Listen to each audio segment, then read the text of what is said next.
Now, just a reminder, this is just one episode in 4 in our series on CryoEM. Stay tuned for the other shows, or check them out. Check out the show notes here for links to them. Yusuke Yamada is an assistant professor there and an X-ray crystallographer. His colleague Toshio Moriya is an associate professor and a CryoEM guy. And thankfully, I had Brian Shervin with me. He's our CryoEM guru on the HPC specialist team here in AWS, and he acted as my Sherpa through the whole experience. There's too much here, though, for one episode, so we're breaking this discussion up into 4 shows. The second episode, we'll talk about the solution details of what they built. In the third episode, we'll discuss the impact all this had on the efficiency and utilization of the facilities across the country, and the way it changed the way individual scientists work, which is where the real impact is felt. And in the final episode, that's a deep dive into the arsenal of benchmark data they've amassed, which the CryoEM junkies watching this channel can use to make their own decisions about what's going to be the best CPU and GPU combinations for your workloads at the resolutions you're working at. We pick up the conversation today with Yamada-san introducing the solution details and Moriya-san talking about the problems that this solved. Yeah, so this is what we develop on the AWS. We call the KEK Go-to-Cloud Data Analysis Platform. So, Yusuke, what you've done here is it's kind of a different approach to what you would do on premises, where you'd have to manage like a single large resource and keep track of everyone. Here, you can just basically give everyone their own sandbox, and then all they have to worry about is kind of the costs that are coming out of that single one. And all you've done is sort of given with your overarching KEK account, kind of here's what you need to set this up, but it's in your own little sandbox that isn't going to impact other users.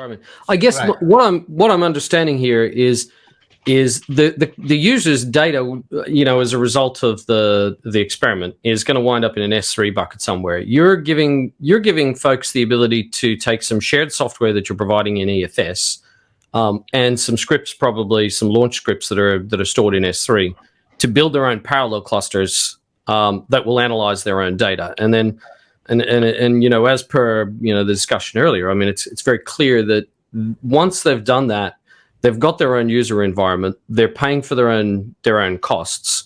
They're leveraging all of the work that you guys have done to be able to spawn their clusters very quickly. And then when they're finished, they take the data, their methods, and the tools with them, right? The data, yes. The method, you mean that the output, yes. Input, output. But basically, the software, like such as Relion and CryoSpark, are shared, including configuration. Oh, right. Okay.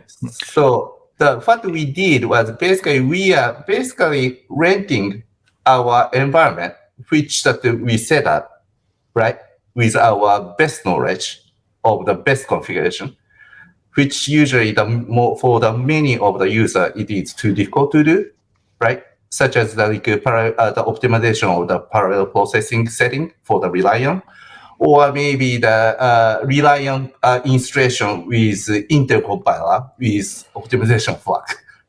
Right? Those are very difficult for the many of the users. So we did it for them. And anyway, we need to do it for ourselves. So why we don't share it?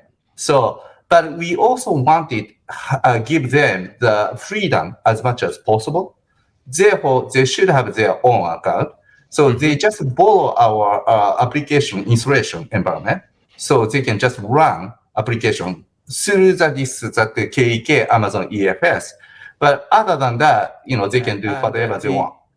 The other important part of the aspect is security. We really struggle with how to keep the secure level high enough for the especially industrial users. And we actually started thinking about maybe that the IAM account is good level. So we tried to do it, but we figured out it was not that easy to configure that the correct secure level for each IAM user.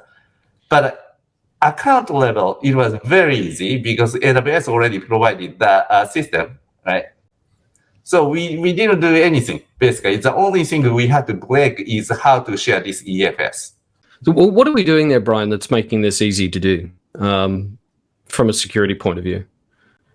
Well, it's the number of points of entry essentially is what you're limiting. So, they have, each user has their own S3 bucket. You can lock that to a single IAM user, single access key. Your cluster is only one user, so again, it's not like you have to do things of worrying about securing nodes and file systems on that cluster and managing group permissions, because it's all single user. So it really is, what's the S3 bucket with the CryoEM data that we need to link, and then again, all you do is basically give one-way access to the software platform that they've set up already, and that's a pretty straightforward thing to do. So, as Toshio said, setting this at an account level is quite easy, and it really minimizes a lot of those security vectors. As Moria-san was mentioning, getting the security settings right for industrial users, commercial users who are using the facility is kind of key. Otherwise, they're not going to use the facility.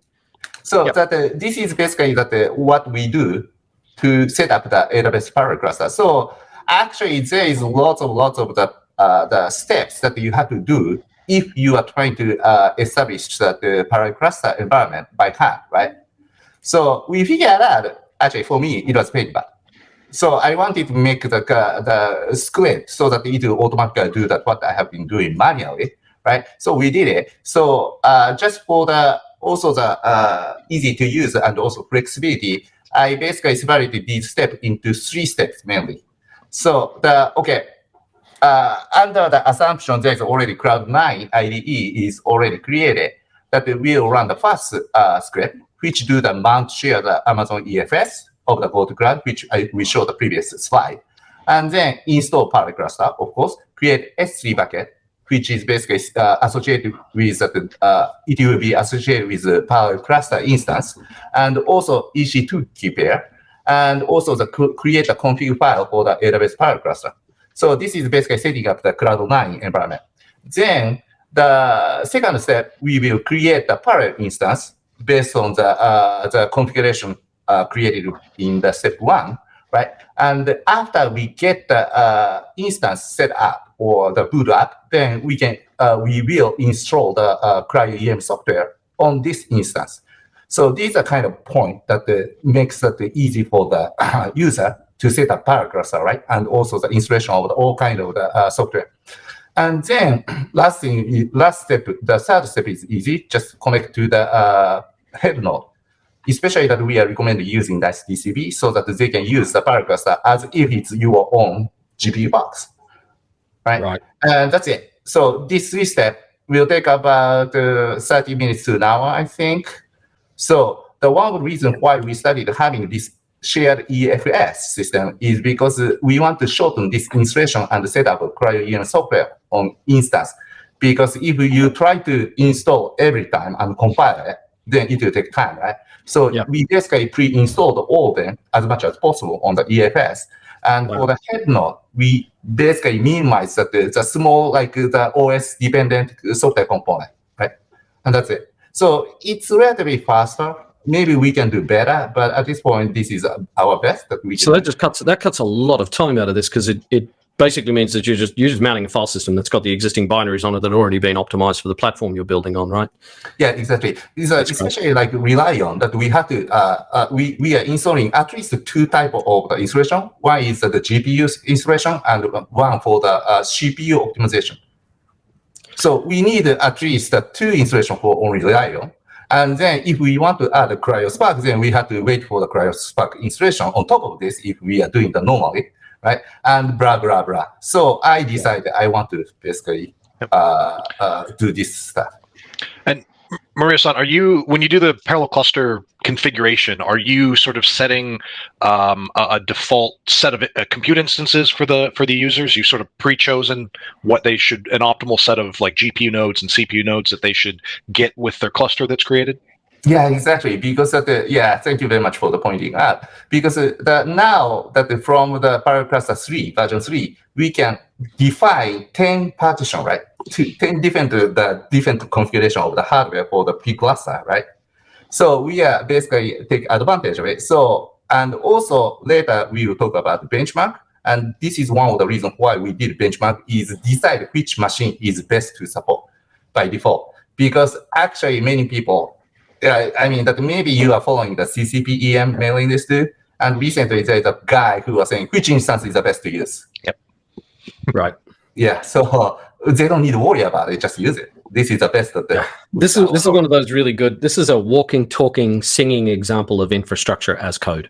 Yeah. If you're watching out there and you've never heard of infrastructure as code, this is such a great example where the folks at KEK have just been able to write the code so that you can spin up the infrastructure you need, and you don't even need to worry about all of the infinite number of details of optimizations they put in there. This is a cool outcome. This is really cool. Thank you. Cool. All right, where do we go next? So yeah, and also that we have the deleting procedure, step 4. And one of the reasons is that I don't want to lose that the user's data set, right? The output. So basically, we make sure that it will be exported to the S3 bucket associated with this P cluster instance, and then delete the power cluster. So this was very important for us because people who doesn't know how to use a P cluster just delete it, and they said, we lost it. Which I did. Marisa, I want to jump in on that point because it's not just the output, like the final resolve structure that you're saving, right? It's also, so with like CryoSpark and Rely on, it's a whole pipeline application, and it's very important that you sort of save what were those parameters for each stage, and there's a whole lot of sort of metadata and intermediate data that is incredibly important if you want to go back and rerun, or if you've got a paper review and you want to rerun some settings, you can re-import all that, right? It's that all is captured in this export step, correct? Yeah, exactly. And also that thank you very much. It's really great point because by doing this, we can actually create and delete the P cluster instance, right? Multiple times. So there you go. Thank you. This is as you know that the DCB, nice DCB the interface. So it looks like your normal desktop computer, right? So for many people, it's easier to use Rely on as it is if you used to it. And also that often that the exporting has a big problem with Chimera because of the OpenGL. This is one of the really nice components which runs very robustly.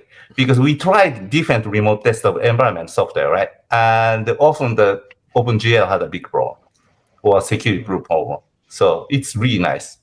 I love it. And being able to do this in a web browser is really, really weird. It feels very strange doing a complete desktop visualization through a web browser interface. At least the first time you do it, it feels weird. And after that, it feels kind of, it's just fine. But it's a very strange experience the first time round. Yeah, and one of my user actually said, I can check that my analysis result when I'm commuting on the train. Hey, that's fantastic. Yeah, supercomputing by Shinkansen. Yeah, exactly. You can run. Yeah. So the problem is that I told this to my boss, and the boss said, "Nah, you have to be able to do through the cell phone." So we have to develop it. So maybe Brian can help us. Yeah, but Boof and I will talk about that with the guys in Italy. So the CryoSpark will support the cell phone interface. Okay, we have to get to work on this. Apparently, let me go talk to Paolo. But one of those details that you're trying to abstract away from the users, they shouldn't have to worry about this. It's up to yourself and people like me to help figure out what's the best practice for that. So that's right. You guys get to work. Yeah, exactly. That's why I love it. I love talking with you, Brian. Thank you very much. Problem solved, apparently. Not really. All right. Tell us, how does all of this stitch together? This all, and in particular, talk a little. Maybe let's discuss where your users are and what kind of use cases they're running. You're saying prior to this, you were literally doing the experiment, gathering the data for the customer, sticking it on a USB hard drive, and putting it in FedExing it to them. Yeah. But with our facility, we do differently. Right. Yeah. Because Yamada-san already established a great system. So we basically put up the download server. So we automatically upload all the images, micrographs, to this download server. And so that basically the user can just download the file from the download server. Right. And this is not common. So most of the facility, what I heard is basically they are using the hard disk solution still, and they don't have the download server. So we are sort of advanced, in my opinion, about this aspect. And if we can go into the AWS on top of it, then they don't even need to worry about downloading their own. Yeah, downloading. Ship it once and, yeah. Downloading is shipping it once into S3, and then everybody grabs a link. Something like that, or S3 bucket and copy it if you want, or they can just we can directly send to the S3 bucket or the raster of the head node through the I'll jump in because I've had this. I had this discussion with some customers a few weeks ago. That live processing is extremely important because it's important that you check that you had your sample preparation correct. One customer I talked to, they saw these beautiful structures coming off. They were so excited, and it wasn't until the very end of the run, like 24 hours later, that they realized it was a contaminant that they had grown and spent 24 hours of scope time and compute time for absolute crap. So being able to do this live processing, and you do a couple of hours and see if it's making sense. If it is, great, let it run. If not, kill it, and you don't spend waste your time and money on something that's incorrect. So and if the latency in this whole scenario was the time it took to FedEx a hard drive to somebody, that's certainly not possible. Or 2 days of downloading. I mean that's literally a week lost right there of a scientist's time. Yeah. And often we need some feedback from the user to choose which hole or the grid scale they want to take. So that part that we use heavily online meeting software. But that's pretty amazing. You can have a Zoom session and be sort of giving live feedback to a running CryoEM session and tweak it if needed, and that's pretty cool. Yeah, that's very cool. Yeah, I'm very, very happy about the change of the world because of that. It's unfortunately, bad reason, but there is some good outcome of this our experience. So, COVID has taught many of us new things about what it is possible to do remote and how life can be a lot easier. This show on YouTube is basically an outcome from that, because we needed to work out how to have these conversations more often without having to get together in person. So this is good. This is cool. Mm-hmm. All right, so let's keep going.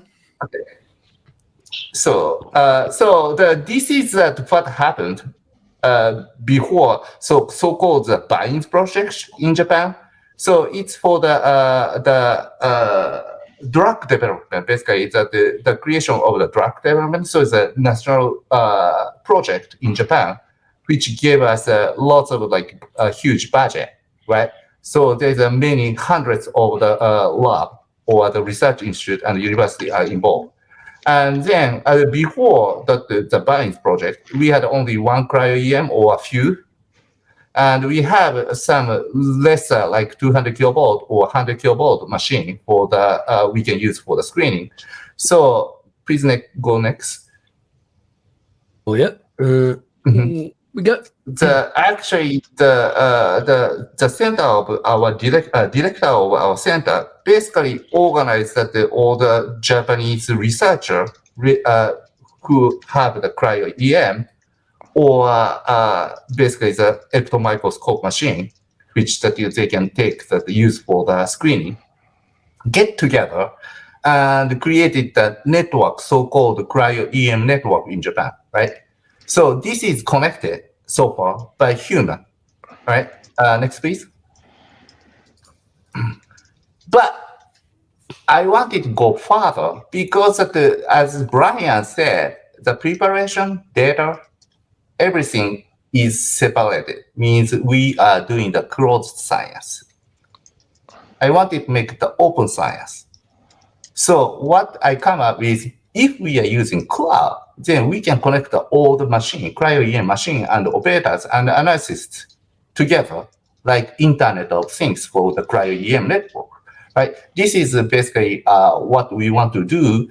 And I think that this idea is, we come up this idea because we are working for the shared facility, right? This is very helpful for the users.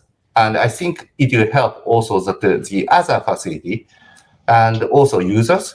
So this is what we are aiming for, using cloud computer as a hub of the CryoEM of IoT.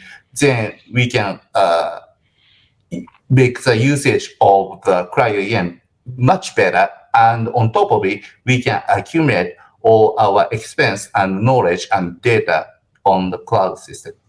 So yeah, I mean, this is very unique for the Japanese needs. So, but I'm not really sure whether the US need it or the Europe need this kind of system, but at least for Japan, it's really necessary for us. The ability to share knowledge and share infrastructure like this, I mean, everybody needs that pooling of knowledge so that we can actually, concentrate the expertise where it matters. Everybody needs that. The question is how to get it. You guys have come up with a really cool solution to the problem. Really, really cool. This is something that everybody else should take as an example of what to do. Great. Yeah. Well, I mean, that the AWS is the same concept, right? Yeah. Aggregating the expertise. Yeah. Removing the undifferentiated heavy lifting. Yeah. You guys have done that for CryoEM. Yeah. We just connected the CryoEM. So we include the CryoEM into the cloud system, basically. Now, just a reminder, this is just one episode in 4 in our series on CryoEM. Stay tuned for the other shows or check them out. Check out the show notes here for links to them. If there's something you want to see us cover in a future episode of Tech Shorts, come and find us on Twitter. Our DMs are open. Arigatou gozaimasu. こちらこそどうもありがとうございました。Thank you. Thanks.